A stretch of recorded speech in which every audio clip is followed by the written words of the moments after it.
لا يزال الخير حيا لا يزال إن في الدنيا. حضرت موسی علیہ الصلوۃ والسلام چې کله د مصر سوزي د حضرت موسی علیہ الصلوۃ والسلام سره بنی اسرائیل 15 لکه انسانان ورسره دي. الله تعالی فیصله ورکړي چې د شپې ووزه بس د مصر سره مصر فرعونیانو ته ورپرېږدي. چې کله د فرعون قوم دی د فرعون سره د حضرت موسی علیہ الصلوۃ والسلام په وتلو باندې خبر نو هغه دستي لشکر ورپسې تیار کړي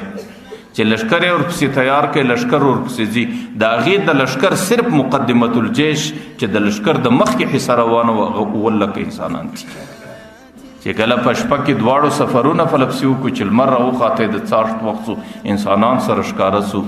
د حضرت موسی علیه الصلوۃ والسلام مخ ته دریاب راغلی او د شا د فرعون لشکر ورپسې ورورسېدی. د حضرت موسی علیہ الصلوۃ والسلام قوم بنی اسرائیل چونکه همیشه ما تحت او کمزور زندگی کړي ولا نو ځکه هغې دستي چیغې کړي چې موسی قال اصحاب موسی انا لمدرکون. د موسی علیہ السلام ملګرو دستي نارې کې چې اوس خو دې په فرعون باندې غرق خو دې رپسې راورسېد نو مخ ته دریاب دی او د شا څخه دشمن رپسې راورسېدی. حضرت موسی علیہ الصلوۃ والسلام ته کلا ان معي ربي سيهدين زما رب زما ملګری دی اوس به ماته د نجات یو لارو ترتیب راښکاره کوي. دی وخت کې بیا د حضرت موسی علیہ السلام په لاس کې لکړه ده. اوس دی وخت کې د انسان عقل دا فیصله موسی علیہ السلام ته ورکوي چې هغه لکړه دی د الله څخه ونغورځوي ځکه د سره د ځان د دفاع د فرعون د لشکر په مقابل کې یو لکړه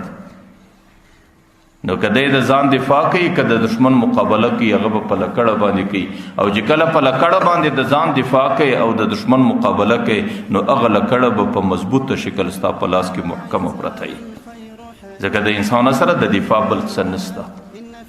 لیکن دی وخت کې د الله تعالی خبر راځي ورته فضرب بعصاک البحر په دې لکړه باندې د دریاب ووهه. اوس عقل دستی چیغې کی چې لکړه که سړی وي د دشمن پر سر به وي د فرعون پر سر به وي او په دې سره به د دشمن مقابله کوي او لکړه بې ځایه پر اوبو باندې وهل او په لکړه باندې اوبه وهل په دې کې به څه فایده. لیکن حضرت موسی علیه الصلوۃ والسلام د عقل خبره پر شا باندې ورځي. حضرت موسی علیه الصلوۃ والسلام مشاهده او دید ته اعتبار نور کوي.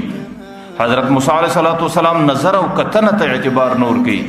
بلکې د الله تعالی خبر ته متوجه کیږي چې الله تعالی د طرفه کوم خبر راورسېدی اوس په هغې باندې عمل کوي. حضرت موسی علیه الصلوۃ والسلام دریاب په لکړه باندې وي چې کله دریاب په لکړه باندې وي الله